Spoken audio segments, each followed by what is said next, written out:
For anyone that I haven't had a chance to meet yet, I've talked to a number of you. We have another full day of sessions ahead. I have just a couple of announcements, and then we'll kick off the morning with our fast-paced plenary session that will hopefully wake you up if the coffee has not done its job yet. So a lot of good stuff to come yet today. If you haven't had a chance to update your headshot yet, the photographer is still taking appointments until 1:30 p.m. today. So please stop by the registration desk and sign up to help support the fellowship program.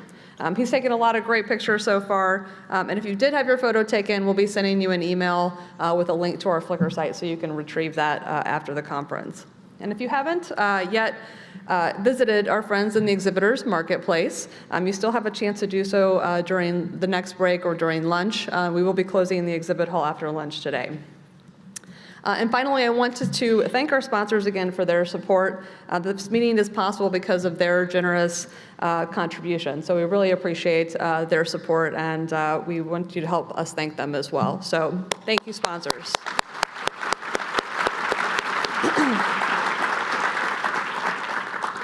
The preview session, New and Noteworthy Product Presentations, has been a very popular session at the annual meeting for the past several years. Previously, it was a concurrent session, and it's typically been standing room only. So this year, the program committee decided to promote it to a plenary talk so that everyone could have a comfortable seat and no one had to stand in the doorway for the entire duration. So we hope that you enjoy that this morning.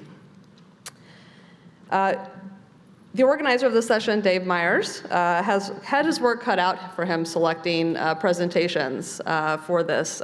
He received 36 proposals. We only take 12, 14, something like that. So it's great evidence that a lot of exciting advancements are happening all around us. So I'm pleased to introduce the session organizer and moderator, Dave Myers, President and CEO of D Media Incorporated.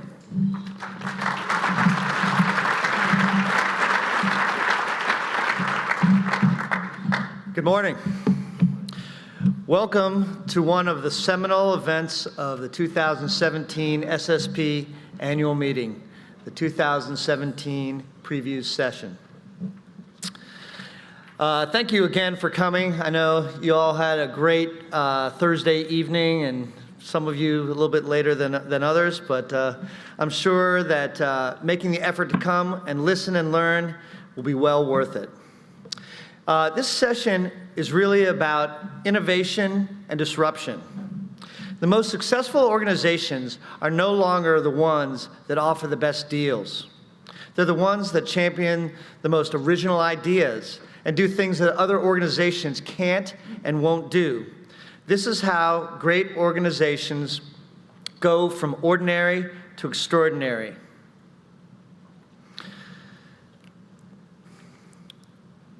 You know, it's several keynotes that I've listened to over the past years have stated some things in the imperative. Innovation is not a luxury. Creativity and innovative thinking is essential in today's environment. And just the other day, Mary Meeker said, disruption, disruption at a torrid pace. And that's really what it's all about. So consider these facts. 40% of companies won't exist in 10 years. And 52% of Fortune 500 companies that were around in 2000 no longer exist. But when disruption hits, innovation takes too long. That's called the innovation lag. And therefore, it's imperative that if you are not the disruptor, you will be disrupted. I think we could all concur, right? And disruption can come in many forms, from technology to business models. So, in an attempt to introduce to the SSP community innovative technologies, services, and content, these 5-minute back-to-back presentations should give you a great idea of these innovative organizations, their challenges, their opportunities, that their products and services are hoping to address. Unfortunately, there won't be any time for questions during the presentation, but I'm sure each presenter will make themselves available after the last presenter for anyone who wants to ask questions of a particular presenter. So please, I encourage you to search them out and ask whatever questions you'd like. So without further delay, let me introduce the first presenter from Adipon, Jacob Wilcox.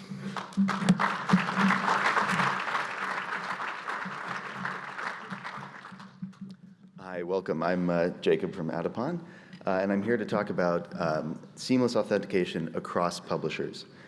So this is the old way that we used to do things. If I can get my slides up there. It's IP authentication, which you're all, I'm sure, very familiar with. That's how we started on the web, and that worked really well for people who were sitting at a machine on campus. It was quick, it was easy, and the font is very small, so it says instant authentication and seamless authentication.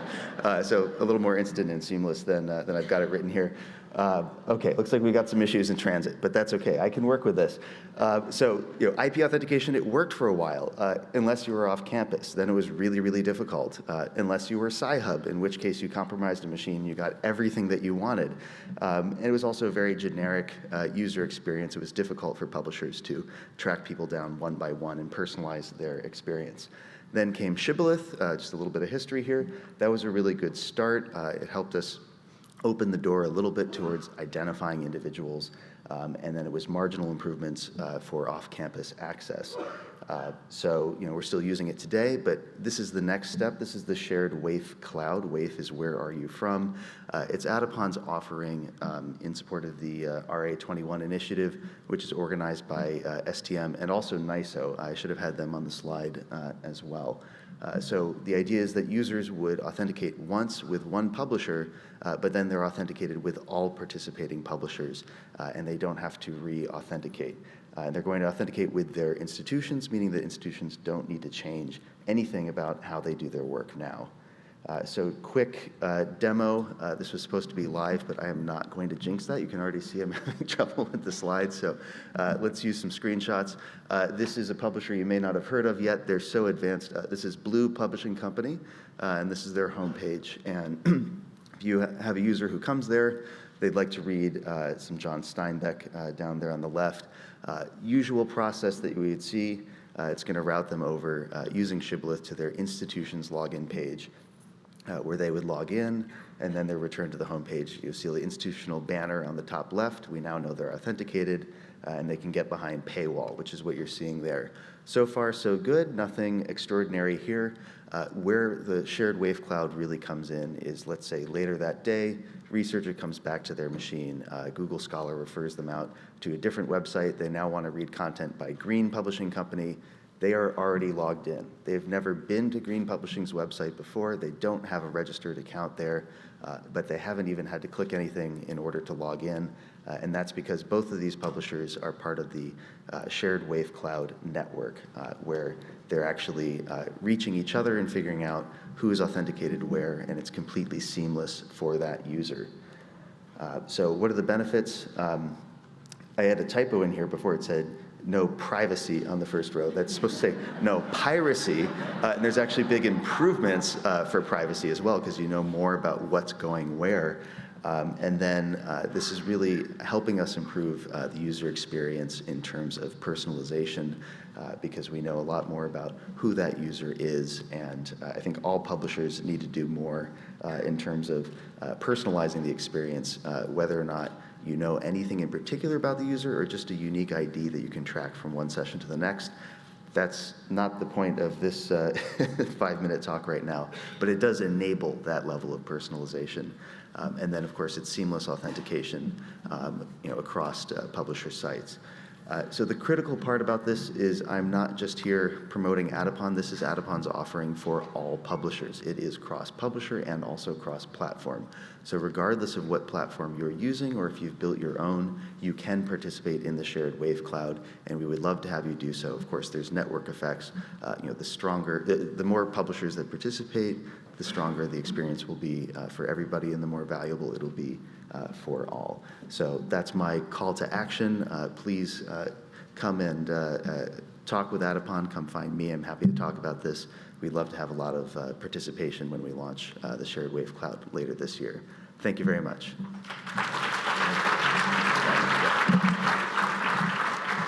Thank you.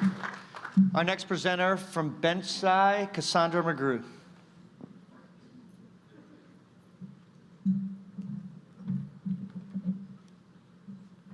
Hello, my name is Cassandra Mangrew, and I'm a PhD researcher from the University of Toronto.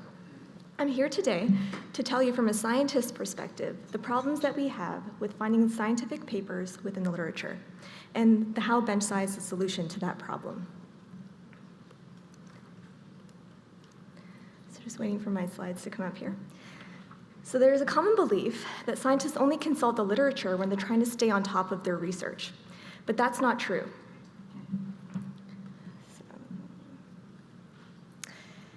In fact, as a scientist, I would actually consult the literature on a weekly basis, more frequent than I would to find new discoveries. Actually, instead, to find scientific products and scientific protocols when I'm trying to design my experiments. During my PhD studies, my supervisor would always tell me, if you want me to buy you a scientific product, show me proof. Show me proof in papers that this product is going to work under our experimental context. Scientific products can cost thousands of dollars. So we don't want to spend our valuable research funding on scientific products unless we find published figures showing that that product is going to work under our experimental context. So then I would begin my search, and I would get buried, because the problem is that current search engines like PubMed and Google aren't designed to help scientists find scientific products within the literature. So I would end up having to search through thousands of papers to find the specific information that I need to design my experiment. And the best way to show you how painful this process is to show you a typical search on PubMed. So say I were to do an experiment looking for expression levels of a protein called pCNA using a technique called Western blot. If I were to type in those search parameters into PubMed, I'm left with 2,236 papers. That's way too many papers for me to go through manually. So I would go back and try and refine the search to include the fact that I'm going to be working in mouse tissue. When I do that, I'm left with 629 results, less than 2,000, but still a huge number of papers that I would have to search through manually to find the specific information that I would need. This problem prevented me from finding the scientific products that I needed and the papers that I needed to perform my experiments, and I would be stuck and frustrated until I found Benchsci. Benchsci is an artificial intelligence-powered discovery platform that allows scientists to find scientific products within the scientific literature.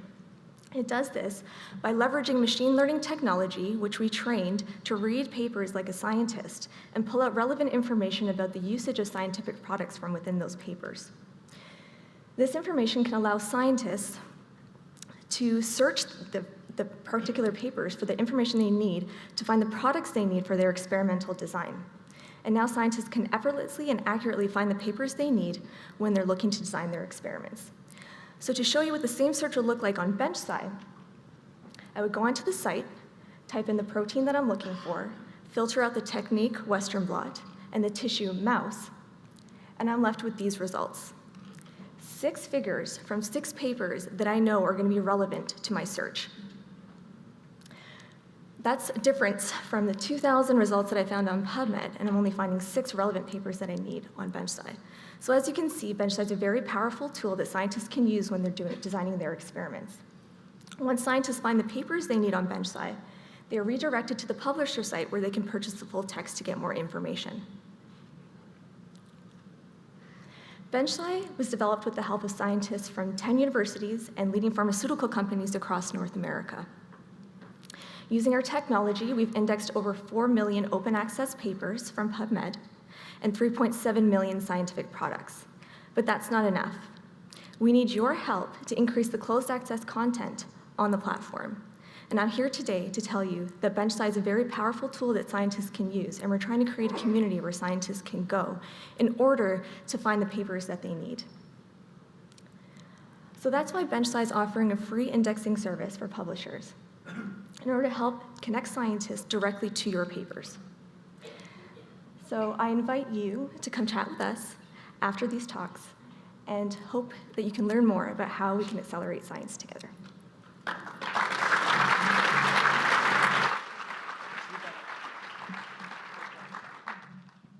Thank you. Our next presenter from Code Ocean, Pierre Montagano. Hello, everyone. Thank you for having me. So my name is Pierre, and I'm from Code Ocean.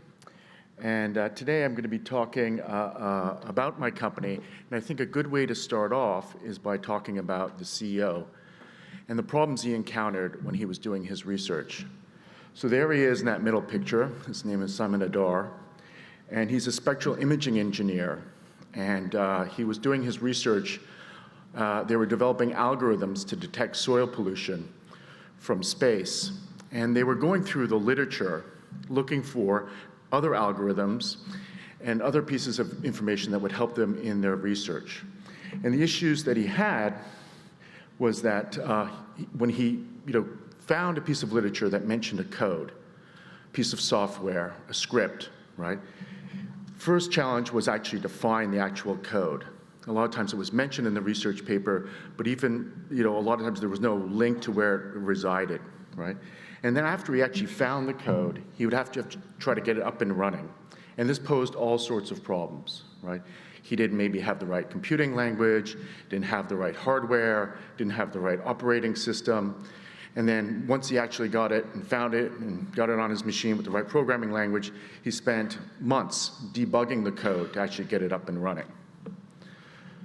So he, after his research, developed Code Ocean to create a cloud-based executable platform for software and code, where researchers could deposit code, and it's based off two technologies, Docker, right, and AWS, right? And other researchers can come and just, once the initial researcher deposits their code, gets it up and running on our site, we containerize it, we Dockerize it, right, and then other researchers can come and just press a run button and execute the code in the cloud. So there's the interface, the search interface. People can come, look for algorithms, code, software. And when they find a piece of software they like, they can click on it. And on the left-hand side, you're going to see how it's organized. The code files will be on the left-hand side, right? The input data files will be on the bottom left, right? The actual code window will be in the middle. And then the run button's there handy on the top. And you can click the run button, and it will execute the code in the cloud. And then the results files will be below the actual runs, right? And other researchers can come in, right? They can augment the code. They can bring in new input values. They can rerun the code, right? And create derivative works based on this particular piece of code, right?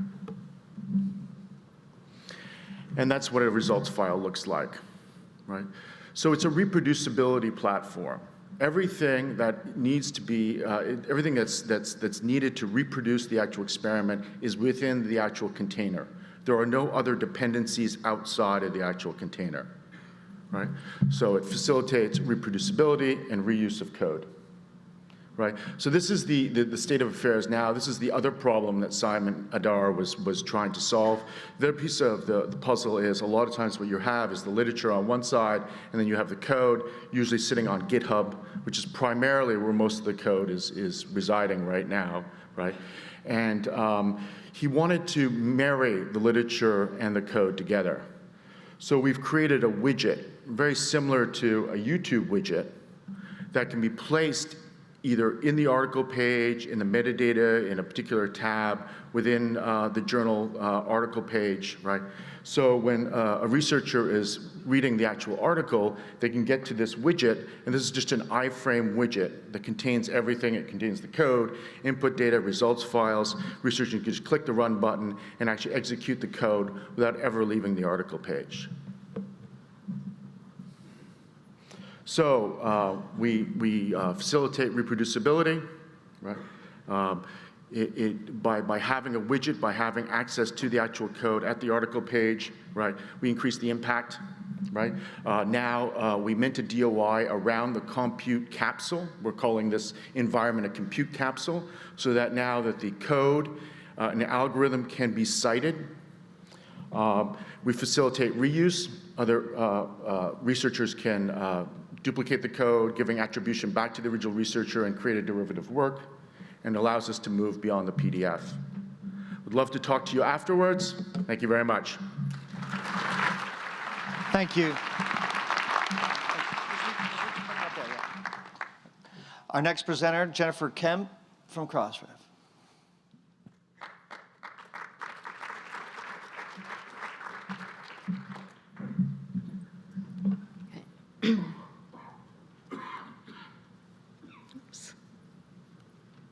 Hi, good morning. So I'm going to start off talking about Crossref event data with a few examples of what we mean when we say events. So when somebody tweets about an article, that's an example of an event. Somebody posts a comment on Reddit about an article, that's another example of an event.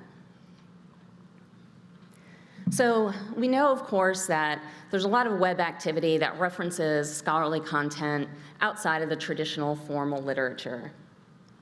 So in the tweet example that I showed you, we know from looking at the Crossref metadata that the Nature Chemistry article that was tweeted about references a data set as another example.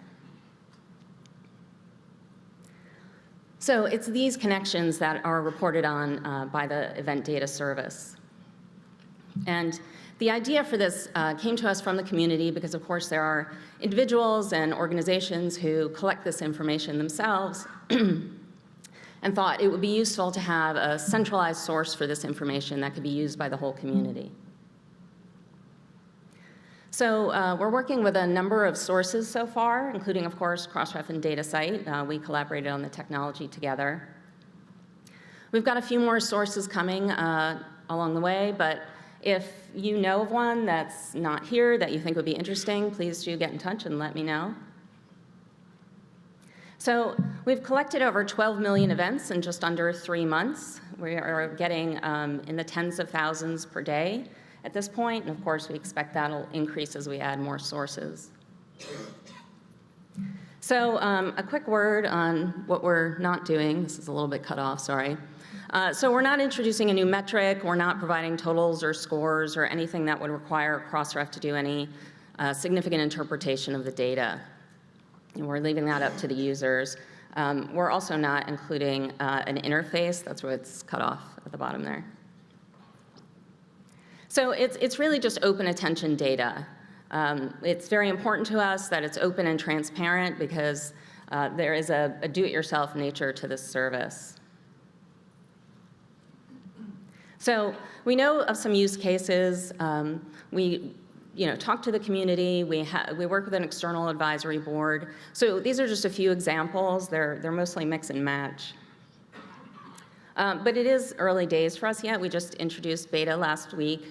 So we're working with about 15 organizations over the course of the next few months, each of which has their own particular use case. A few publishers, a few service providers, a library, a researcher, and they'll work closely with us on testing as we move towards production launch later this year. But beta is open to everybody, so you can certainly hop on and have a look. And though we don't have an interface for actually working with the data, there is a view into the service if you're interested, so I'm glad this isn't cut off. If you see the URL down at the bottom there, you can have a look. This is just an example screenshot. You can watch the events come in real time and get an idea of what we're collecting and see if it might be useful for you. It's a little mesmerizing, actually, if you watch it. So that's it. Just definitely let us know if you have any questions or ideas. Do stay in touch. We'd like to have your feedback. Thank you.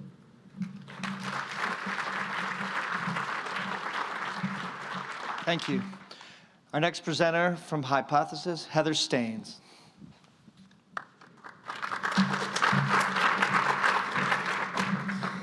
Thanks. Good morning to the Hardy band that's made it to the last day.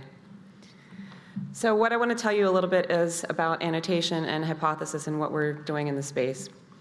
So unfortunately, the situation has evolved where 90% of the web is silent. There are no comment widgets enabled, and conversations are thus forced to happen in other places like Twitter, like Facebook, like Reddit. So we're out to try to change that. Whether you're working on a PDF, HTML, CSV, data files, and shortly EPUB, you'll be able to take a conversation to that content where it lives on the web. In February of this year, the W3C approved annotation as a web standard.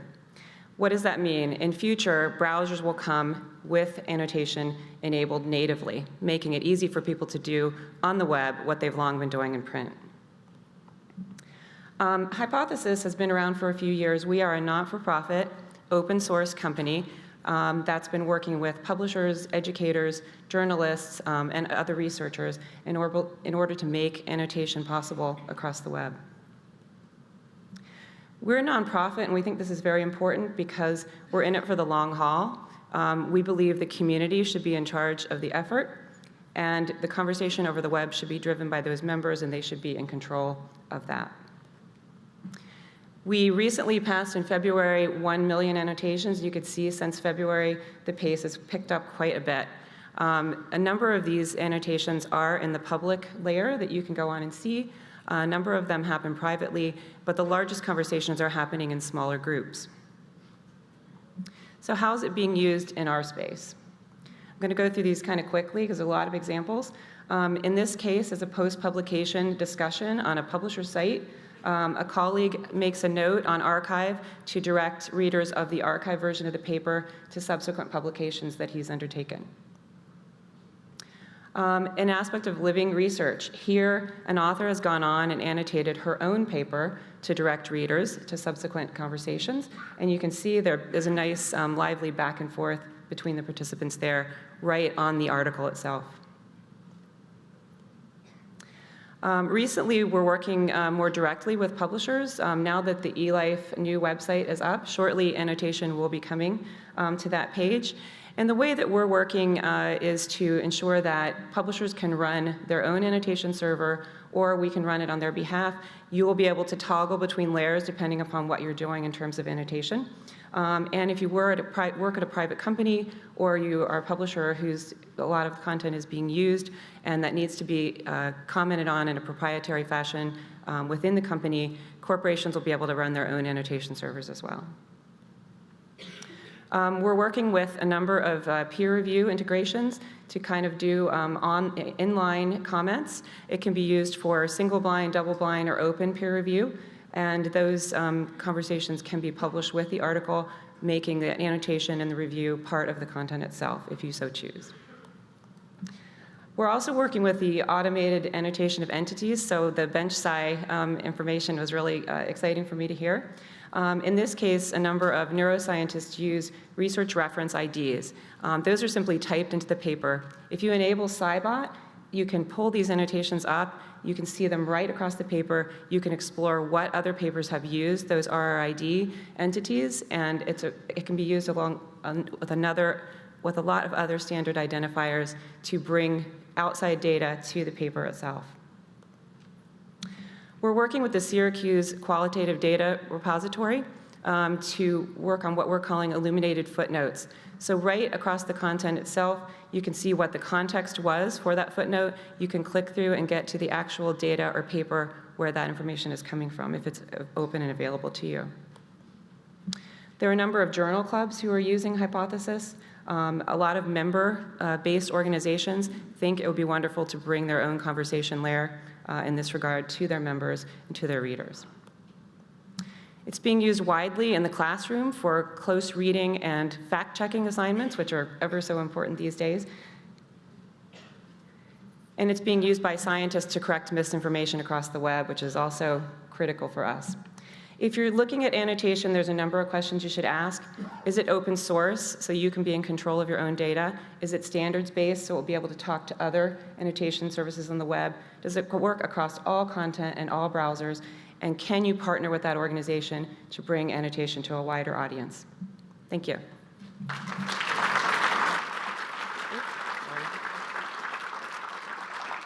Thank you. Our next presenter from LibLinks, Tim Lloyd.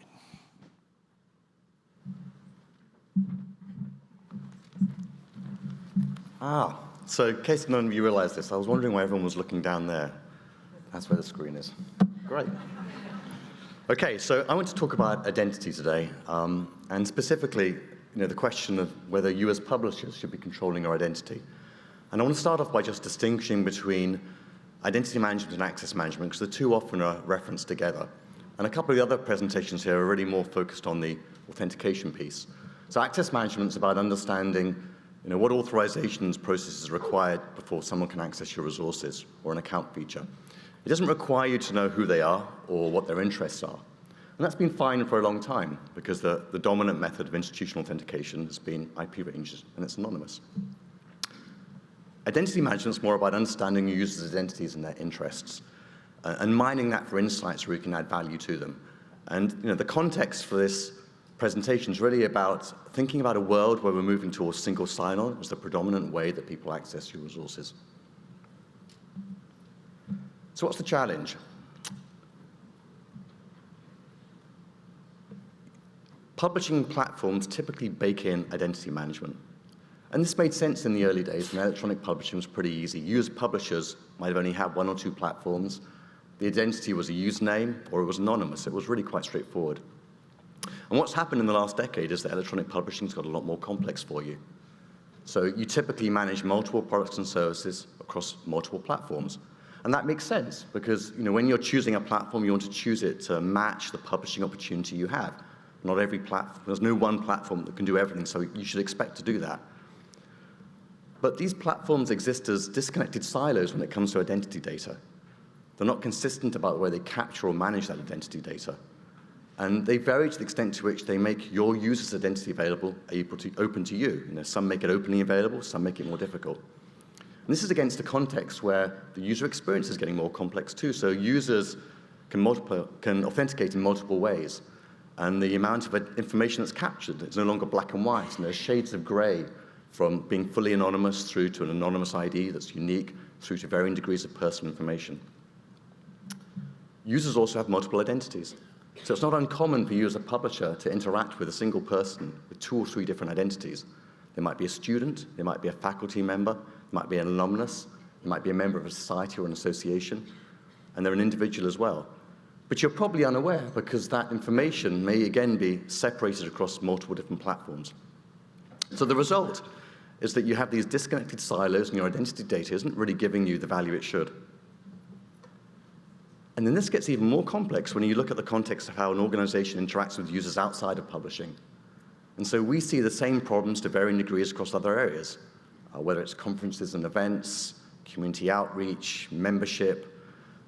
And it's even more complex because these silos are not only in different departments, but they often have very different vendor and technical ecosystems. The hidden losses are significant. You've got a fragmented understanding of your user needs, which makes it very hard for you to make informed opinions about what the value is that they're looking. Your users have a disconnected and confusing access experience, and it's at odds with what they're used to in a consumer world. Would you be happy with that access experience if you logged into Netflix and had to log in again to view a film or watch a preview? So the good news is that there's latent, tangible value in this identity data. You can increase usage by delivering a consistent and seamless access experience across all your interactions with your users. More usage should drive more sales and renewals. You can drive engagement by using your understanding of your users' interests to deliver a more personalized experience. I was in a seminar yesterday talking about societies and associations and trying to integrate knowledge. But if you want to personalize the experience, identity is a key enabler underlying it. You can generate new revenue opportunities by looking for opportunities to cross-sell, upsell, or convert users to members. You can minimize piracy by building profiles, risk profiles of user behavior, and then using that to deploy enhanced security levels on a case-by-case basis. Spot new product development opportunities by looking across your whole population of their behavior, and just generally increase your agility and innovation by layering and understanding your users at the core of your publishing strategy. So we can help. We bring all your users' identities and behaviors into one place under your control and ownership. We deliver a true single sign-on regardless of which application or where your users are engaging with you across your organization. We deliver a consistent user experience that reflects best practices, is as seamless as possible and secure as necessary, and we're future-proofed. We're independent in vendor, technology, and platform. All we serve is you. Thank you very much.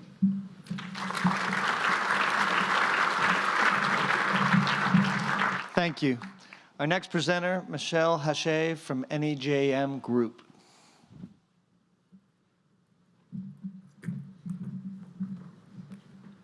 Good morning. NEJM Group is a division of the Massachusetts Medical Society. Our mission is to advance medical knowledge from research to patient care, making connections between developments in clinical science and clinical practice to improve healthcare quality and patient outcomes worldwide. You might have heard of our flagship publication, the New England Journal of Medicine. I'm here to talk to you today about our newest product, not newest, but one of our newest products, NEJM Knowledge Plus. NEJM Knowledge Plus is a comprehensive learning and assessment tool that ensures physicians can efficiently maintain and grow their clinical knowledge through lifelong learning and approach their board exams with confidence. There are 3 core features to the NEJM Knowledge Plus platform. Those include personalized questions and answers, along with detailed feedback. There's practice exams, and there's robust reporting and tracking.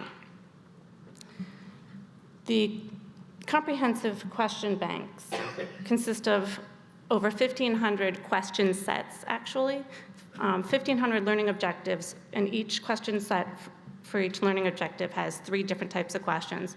We have case-based questions, short questions, and fill in the blanks. It's based on an adaptive learning platform that's driven by relevance and user performance, along with a couple of other elements, which is really the secret sauce, so I can't get into it, to ensure that the learner sees more content in areas where they're weak and they don't have as much knowledge, and they see less question serving and content in areas where they're strong, to ensure a really efficient and unique personalized learning experience. There's robust tracking and reporting, not only for the individual learner, but also for institutions, program directors, and educators. We also track CME credits, MOC points earned, et cetera. This was truly a customer-driven approach to product development. We did extensive interviews, focus groups, and discussions with both physicians and educators. We looked both inside and outside the industry at examples of how technology was being used to inform education. We had creative workshops that led us to this question-based adaptive learning solution. We then completed a feasibility assessment. We looked at the marketplace, ensured that it was large enough and there was enough demand. We looked at the product and made sure we understood that our feature set could satisfy customer needs. We outlined the required technology, and we looked at how to take that product to market. Some of the lessons we learned and highlights are that physicians really wanted their learning to be progressive, that they wanted it to make the most of their time, that it should be rewarding. They want to learn it their own way, and they wanted help through the process. We knew that our state-of-the-art approach to learning was that it had to adapt to the learner, reinforce and repeat so that they can retain their knowledge, give the learner data, help them make a true self-assessment, and in particular, make sure we gave relevant and realistic cases. We conducted an extensive RFP process that went out to over 13 corporations, and we ended up with Area 9, which I believe now is called Area 9 Learning. They're based in Denmark, and they had physician principals, which made it a really nice fit for us, and they had everything we needed for our desired feature set. So the long pole was the content development. We started with the American Board of Internal Medicine blueprint, and we added our own dimensions. We added a review process, which was not as linear as this indicates, and we really focused on quality and relevance. Here's an example of our dashboard, our cases that have both, you don't just answer the question, you answer how confident you are in the answer, and that helps feed the adaptive algorithm. I'm running out of time, so I'm gonna skip some of these slides. It's great for the individual learners and for institutions. And we've recently extended our reach through co-branded licensing agreements, where we help with the editorial and give guidance on editorial and on marketing and branding and messaging. And the partner owns the content, and Area 9 works with the development of the platform. We have 2 current licensees right now. That's AACC, which is the membership organization for clinical chemists, and JBJS, the Journal of Bone and Joint Surgery. Okay. You can't ask me questions now, but I'll be here after.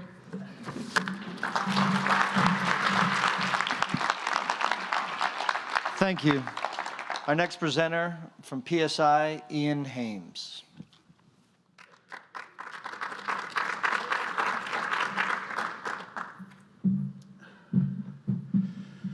Thank you very much. My name is Ian Hames, and I work for a company called PSI, based in Oxford, but we also have an office here in the Boston area. And we've been helping to make the relationships between publishers and libraries and their users more secure for about 12 years now. Nevertheless, publishers face a number of challenges and in the security of their relationships, and here are 4 of them: subscription fraud, IP validation, anti-bribery legislation compliance, and cybercrime. Here are some of the publishers that we work with and provide solutions that help mitigate some of those risks. But let me start talking about subscription fraud. For those of you who don't know what this is where a rogue sales intermediary using multiple aliases will pose as individuals or members and order personal rate subscriptions from you, and do this from multiple publishers, and then sell these on at the institutional rate to institutions, thereby defrauding you of, as a publisher, of the delta, and more importantly, perhaps from a marketing point of view, knowledge of and a relationship with your customer. We have a database, and publishers who trust us send us all of their personal rate subscription data, and we look for patterns in that data: credit card numbers, telephone numbers, addresses, aliases, and spot who are the fraudsters. We then shut those subscriptions down and go to negotiate damages on the publisher's behalf. And in the last 10 years, we've fought over 200 successful cases and recovered over $50 million in damages for the publishing industry. IP validation, been talked about a lot this morning. A shocking statistic is that 58% of the IP addresses that publishers hold to authenticate their customers are either completely wrong or overlapping or duplicated, with consequences for usage statistics, etc., and for content security. PSI has developed a database of the validated IP ranges of over 60,000 content acquiring organizations around the world. That's about 1.5 billion IP addresses. And we share the corrected IP addresses with over 170 publishers who participate in the program. This was a manual batch process beforehand, but we've now launched the IP registry, which allows publishers to self-serve with the via an API, the corrected IP ranges, and address the anomalies in their access management systems. Bribery legislation compliance. The FCPA and the Foreign Corrupt Practices Act in the States and the UK Bribery Act in the UK, it applies in 50 countries around the world. They have more or less invented a new crime of failure to prevent bribery. The publisher is responsible when one of their intermediaries offers a bribe in return for business, and this was demonstrated recently in 2 famous judgments against 2 larger publishers. We will vet all of your international sales intermediaries and provide you with proof that they comply with the legislation and guidelines. So in the case where you are called to task by a court, you can offer them the evidence of your due diligence. These are some of the headlines that we're trying to avoid on your behalf. And finally, because we have this large database of validated IP ranges, we can give you a validated IP for a library around the world, but we can also look up from the IP who that belongs to. So we can take your daily log files, this is of particular interest to open access publishers, I'm assuming, and find out who has been accessing your content, what they did with which pieces of content while they were in there, and put these onto a dashboard that you can then access and see who's been accessing your content, which will help you from a marketing context.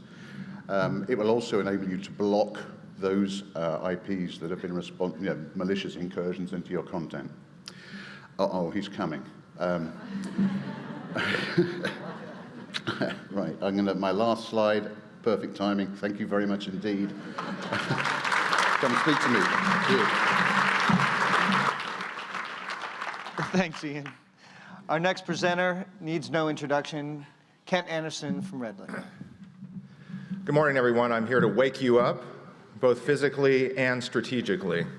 So if I can get my slides up, I want to talk with you today about remark and disruption, because disruption can go both ways. The disruptor can try to disrupt you, and you can disrupt them back.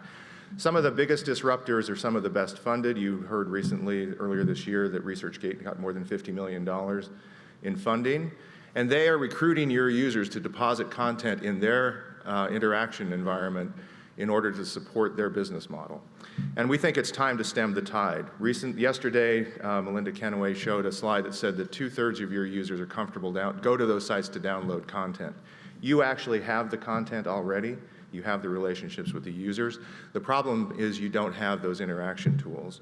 So not only can you stem the tide, but you can win back your users, giving them all the benefits that you have in a new way, very easily and very affordably with Remark.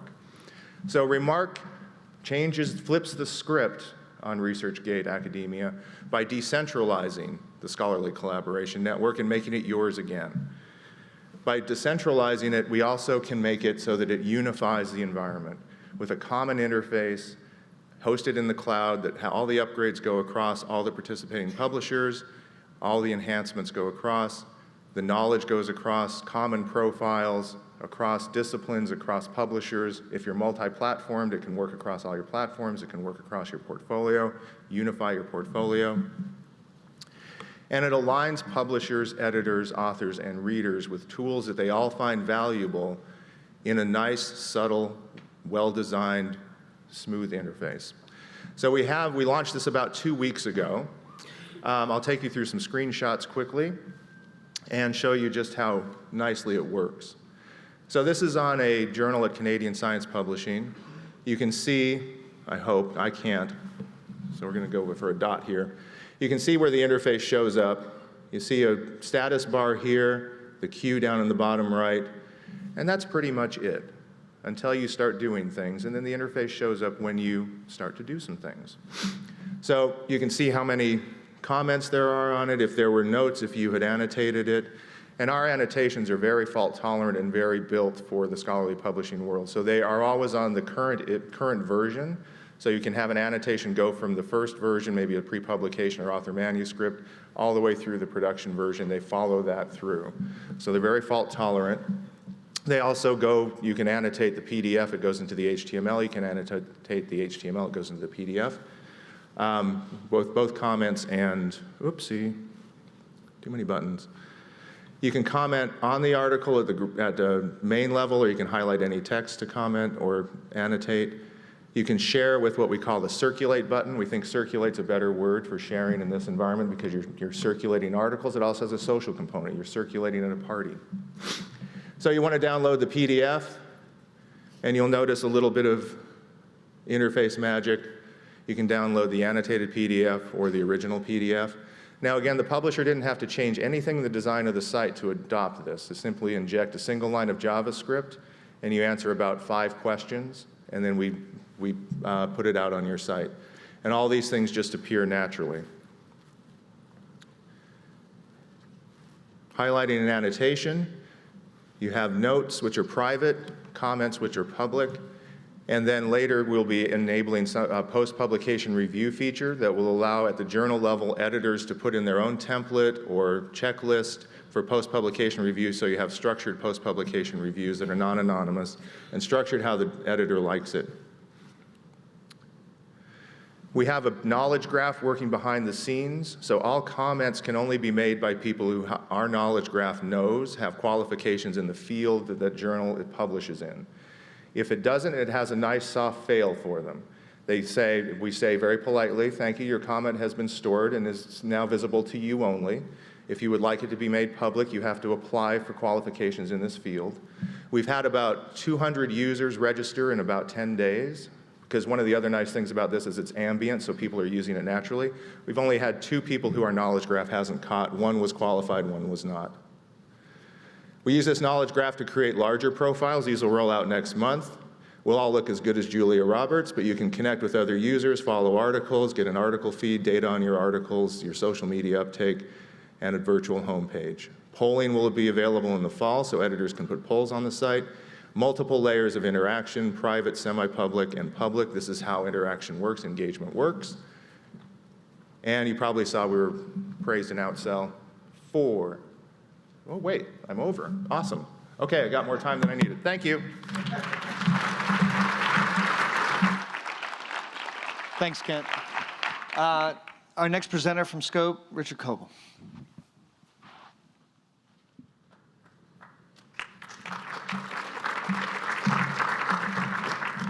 Good morning, everyone. Thanks for having me here. It's a pleasure to be here. I'll wait for my slides. Thank you. My name is Rich Coble. I'm Vice President of Business Development for Scope Knowledge Center. Scope, if you don't know us, is a provider of content enhancement services for the scholarly publishing community and other information providers. We work with publishers to enhance the online experience of their users and to also make their content more discoverable, providing services like abstracting and indexing, taxonomy, and controlled vocabulary development, metadata enrichment, and deep indexing.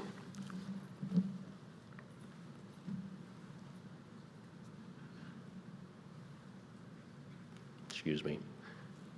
So scholarly book publishers have become increasingly interested in enhancing the discovery, sale, and usage of their book content, creating both bibliographic and descriptive metadata at the chapter level, making each chapter a discoverable entity in and of itself. As with all discovery, the volume and type and quality of metadata plays a critical role in discovering and relating content. So descriptive metadata, such as abstracts and keywords, are foundational to a successful discovery strategy. The discovery experts have also weighed in on the topic as citing a strong need for abstracts and long-form content. The creation of descriptive abstracts and keywords, particularly backlist content, is a significant challenge for book publishers. Pushing this additional work out to authors has not yielded dependable results. It also provides no solution for backlist books. It typically produces abstracts that are not sufficiently curated for search engine optimization and machine readability. This is why our company developed Concise, a semi-automated platform that machine reads and auto-summarizes book chapters and other long-form content. This automated process is a preliminary step to curation by human subject matter experts. So here is the curator's editing screen, which is auto-populated by the machine reading process. Human curation by subject matter experts is crucial for ensuring the technical and contextual accuracy of scholarly abstracts and keywords. Human curation also ensures the abstract reads smoothly and coherently and in accordance with the publisher's style guidelines. Note the color-coded keywords and key phrases and entities extracted by the machine in the HTML view part of the window. For the curator's consideration, also additional candidate terms are listed in the keyword section panel at the bottom. The curator ensures that the most relevant terms are used as keywords and phrases and are incorporated into a coherent and easy-to-read abstract. The full text of the source file is available on an accompanying screen for the curator's reference at any time. Note the scoring mechanisms along the top of the interface for readability, search engine optimization, and keyword relevance. The Concise platform is very flexible and customizable. It can ingest and process all popular file formats, create any length of abstract or any number of keywords, apply taxonomies and other controlled vocabularies, and deliver output in Word, XML, and other formats as desired. It is highly scalable. For one of our clients, we produce tens of thousands of concise abstracts files per week.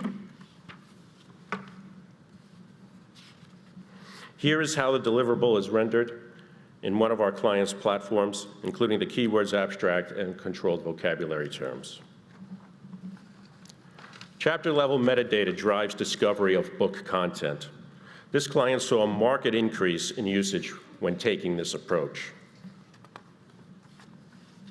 On a related note, JSTOR reported a 40% increase in demand-driven acquisition when they integrated chapter-level content with their journal content.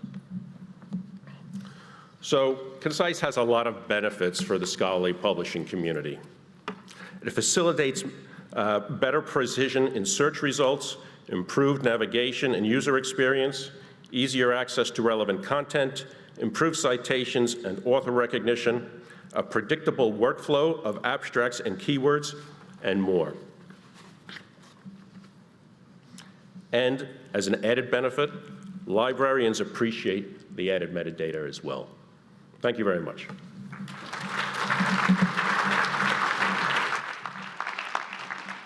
Thank you. Our next presenter, Betsy Donahue from Uber Research, a digital science company.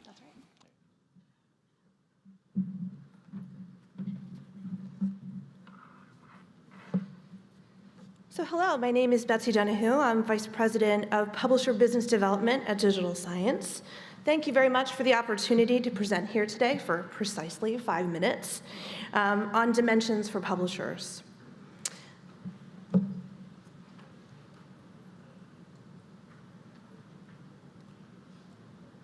So I'd like to start out, just for fun, with a little what-if exercise. So let's say you're a hardcore The Life Aquatic fan, and you and Bill Murray are on a diving expedition to catch this very special little red fish.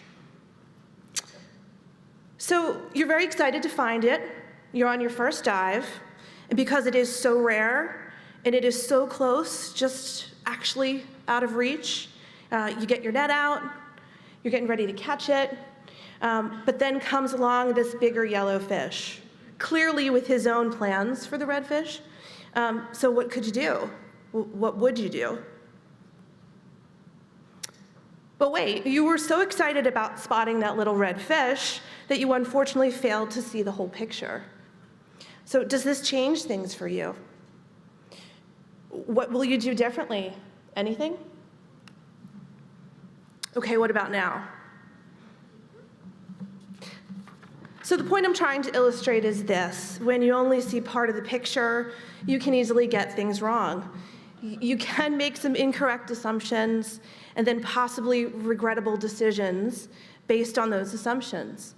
And it's probably safe to say that every single scholarly publisher in this room is interested in making all the right decisions to ensure that you're publishing the most engaging content from excellent authors who are executing the most compelling research in their field.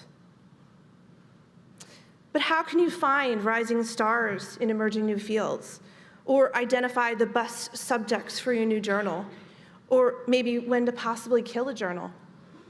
Of course, citations and impact factors can help with all these questions, but they are not leading indicators. Instead of looking back, what if you could have a tool or a solution of some sort that could help you predict the future of research? What actionable business intelligence could you gain? And what would you do differently to ensure your best business goals? So Dimensions for Publishers is that solution. And a growing list of scholarly publishers are using Dimensions data in order to better understand the international research landscape and support confident editorial, product development, and sales strategy decisions. With Dimensions, publishers can increase overall subject area knowledge on global funding and use this intelligence to widen your scope for audience outreach and publication support. For example, this Dimension screenshot shows an interactive heat map of grants awarded for machine learning research in the US. Being able to easily visualize data is a powerful part of Dimensions for Publishers. It allows you to instantly compare results and see things like trends in data over time. For example, this Dimension screenshot shows funding in optogenetics by institution, those are the little different colored red lines here, and number of projects over time. You can determine which key institutions have received grants and use this intelligence to analyze your sales, membership, open access, and author data. This Dimension screenshot here shows funded organizations in gene editing by dollars per funder. The darker the area, the higher the amount of the related funding, allowing for kind of an at-a-glance comprehension. If you need to find appropriate reviewers for manuscripts or identify top researchers in a new field, Dimensions can help by automatically identifying these experts based on specific research history and even show potential conflicts of interest, so you can make the best call for your individual needs. Dimensions integrates several well-known research classification systems. This screenshot here shows the RCDC from the NIH.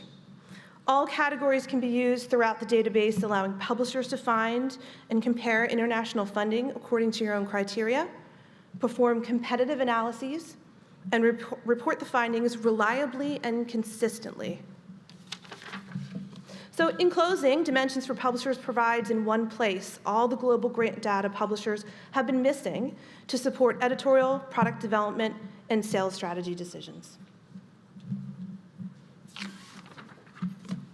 Thank you.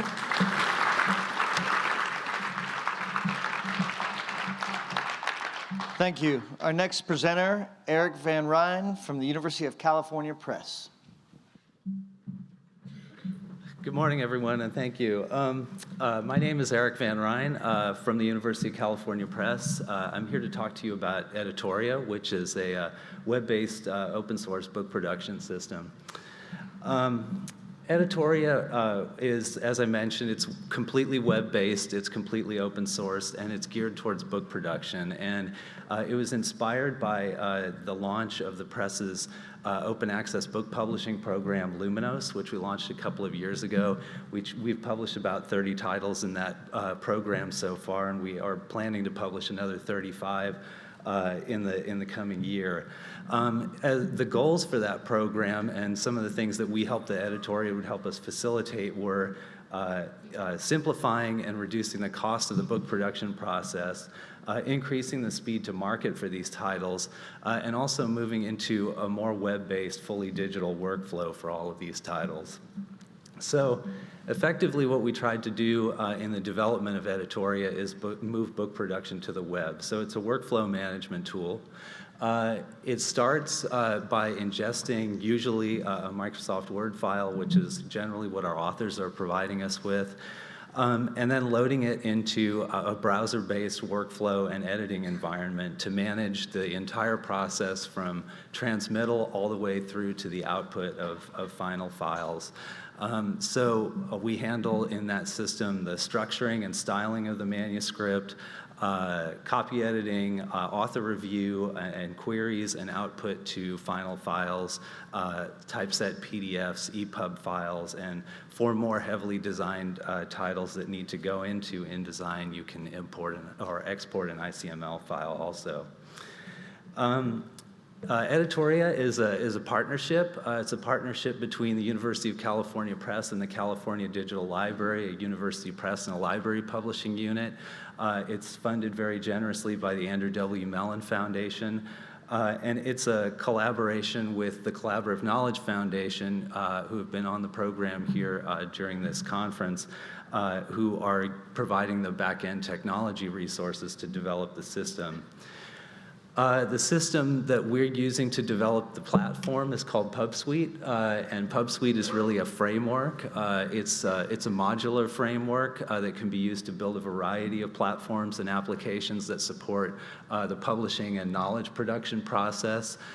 These are some of the components that could make up a book production system, but you could make a journal system just as easily using a number of the components that have been developed by the Collaborative Knowledge Foundation for PubSuite. There are a number of things that we feel are special about this. It was designed by users from the ground up to support the book production process. We had users involved in every aspect of the process. We think it's going to be easy to implement. We'd like to rely more on configuration than customization for the most part. As I mentioned before, we're moving everybody into a browser-based editing and review environment, which is critical. And it's completely built on open source technology and encourages a community to develop around it. It's got a number of important tools. We have a blog post up at our website, editoria.pub. These are some of the interfaces that are included in it. You can go and take a look at that post, which will give you a better idea and a video demo of some of the interfaces that we've built into it. But of course, it requires dashboarding, browser-based content editor, and automated file output. We're interested in partnering with a number of organizations. As I mentioned, this is an open source project, and we really want to encourage a community to develop around it. As such, we'd like potential adopters, developers, service providers, and other open source advocates to partner with us to spread the system throughout the publishing industry. You can find Editoria on the web. We have a website with a lot of information about it. The source code is freely downloadable at that address. I also encourage you to take a look at the other tools that Collaborative Knowledge Foundation have been building. And you can, if all that fails you, you can get in touch with us directly by phone, by email, whatever you'd like to do. Thanks very much, everyone.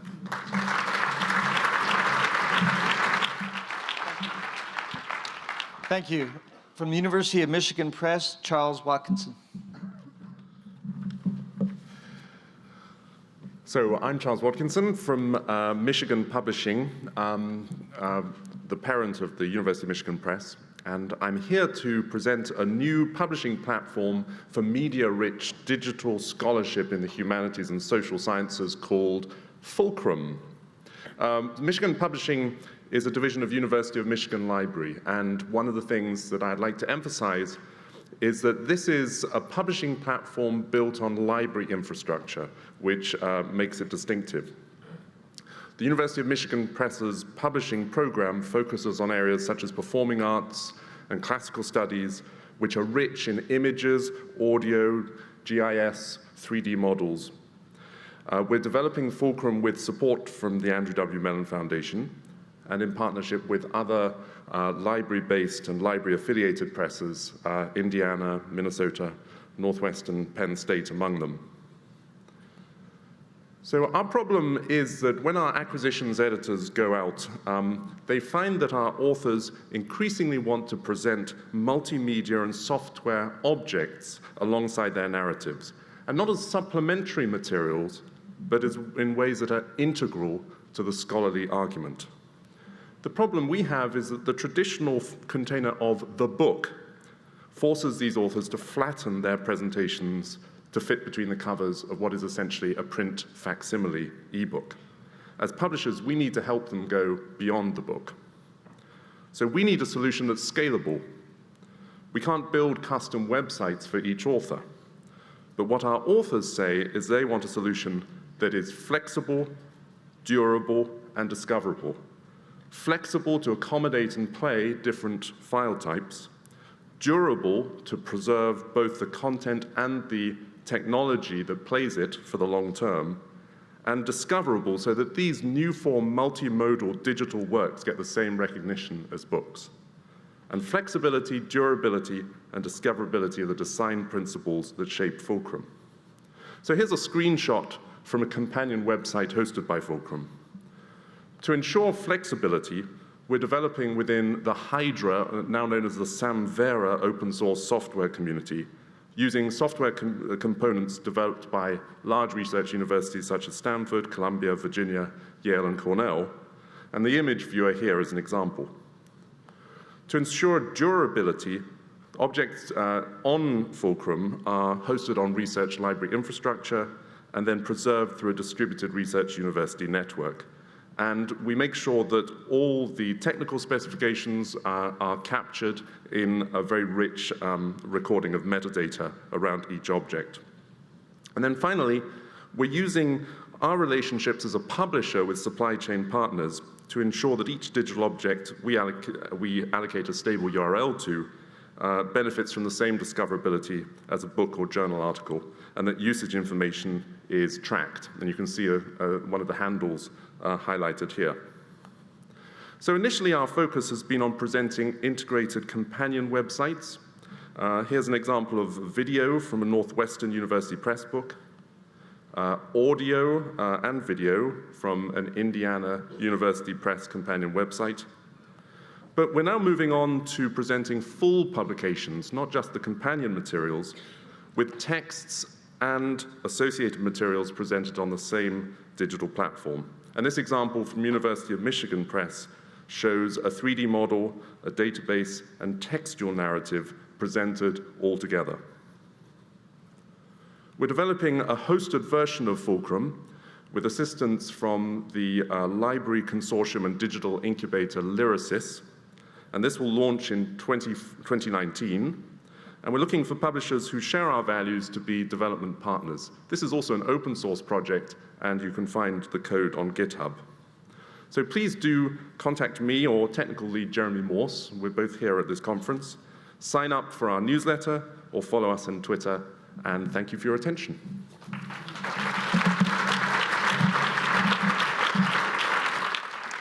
Our final presenter this morning will be Joy Moore from Zapnedo.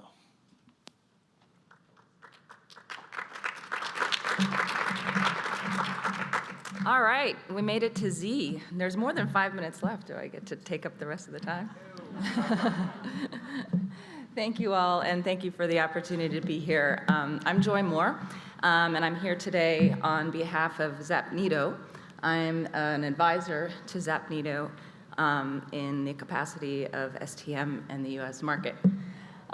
So I'm really excited to share this with you. We'll start with the problems. As you all know, you've got your primary brand. You've got your journals, your books, your societies. You've got additional content that you're creating around the brand, and you're using lots of different ways to do it. So, for example, you want to do a web focus. You may have somebody do a custom website. You want to do a network interaction with your members or with your authors.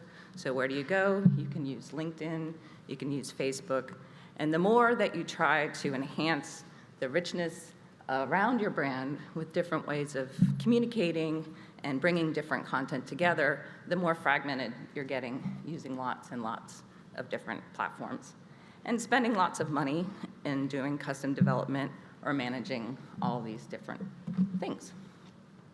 So, what is the solution? What we've done with Zapnedo is create a custom platform that is out of the box. It's designed for publishers and media companies and other companies who are sharing expert knowledge in different ways, but keeping your brand at the center of it.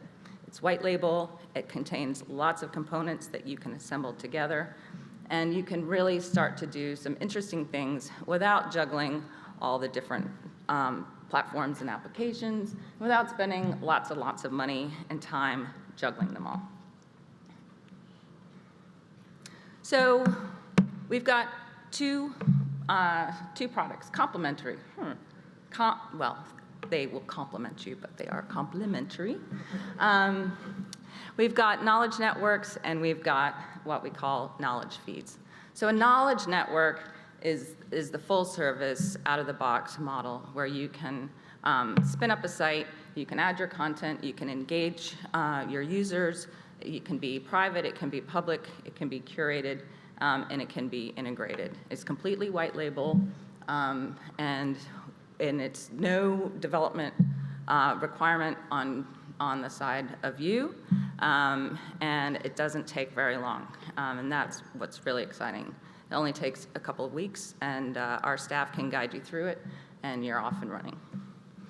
Knowledge Feeds is our newest offering, and that's where you can integrate content into an existing site. So for example, if you wanted to curate a conversation around a certain topic and integrate it into your journal website, your existing platform, then you can do that without taking away from your core platform and doing it quickly and flexibly.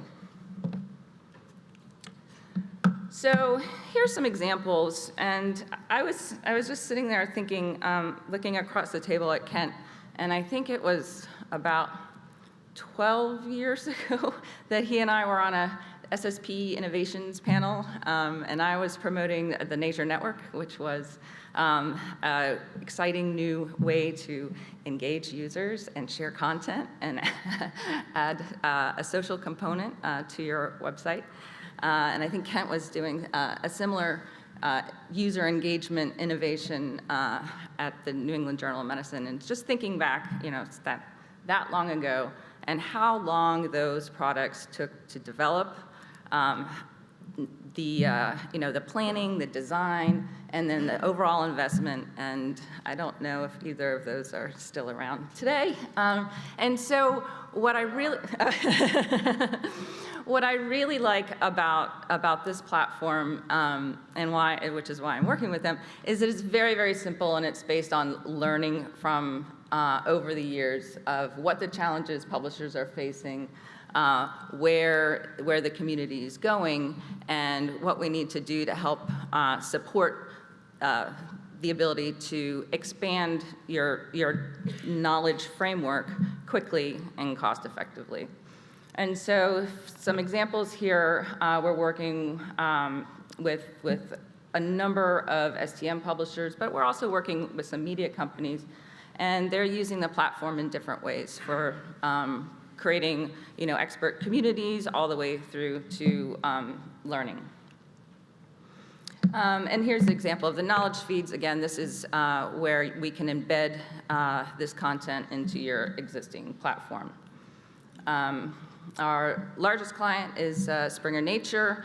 They've been really creative with the way they've used their platform. I invite you to go check out some of their products. And our founders are from STM and B2B media background. And so, like I said, they've integrated what we've all learned over the years and created a product that's simple, quick, it's not going to break your budget, and it's going to give you the opportunity to really get creative and expand what you're doing. And with that, I thank you. I would love to talk to you about it. You can, my email is super easy, joy@zapnito.com, or you can find me on LinkedIn. Thanks so much.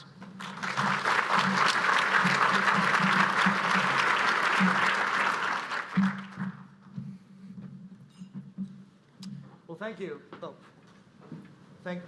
Is it on? Yeah, thank you. I told you it was worth it, right?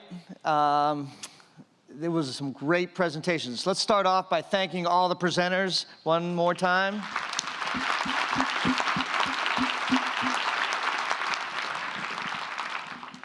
So, in the spirit of innovation and disruption, we're looking for next year to even disrupt ourselves. So I encourage any organization out there or any organization that you know of to reach out to us. We're going to have another call for presenters starting late in the fall, I believe, going through early next year. So please put that on your calendar. Make sure if you have any innovative technology, service, or content that you want to introduce to the SSP community, make sure you get a hold of us and we'll make that happen for you. I want to thank you. Thank you for taking the time to be here, especially early in the morning on the last day of the conference. So thank you all.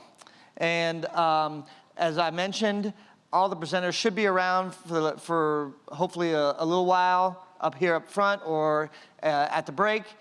Make sure you find them, ask them any questions that you may have, any contacts. If you can't find them, please don't hesitate to reach out to me. I'll be here all day. I have 2 more shows, and I can put you in contact with any of these presenters. So again, thank you very much, and I leave it now to Laura to tell you more. Don't leave yet. I have information about lunch. It's very important. So I do also want to take a moment to thank Dave in particular. He has been doing the previews for years. He has a lot of fun, but we know he does a lot of work to make it happen. So thank you so much. So we have a short break.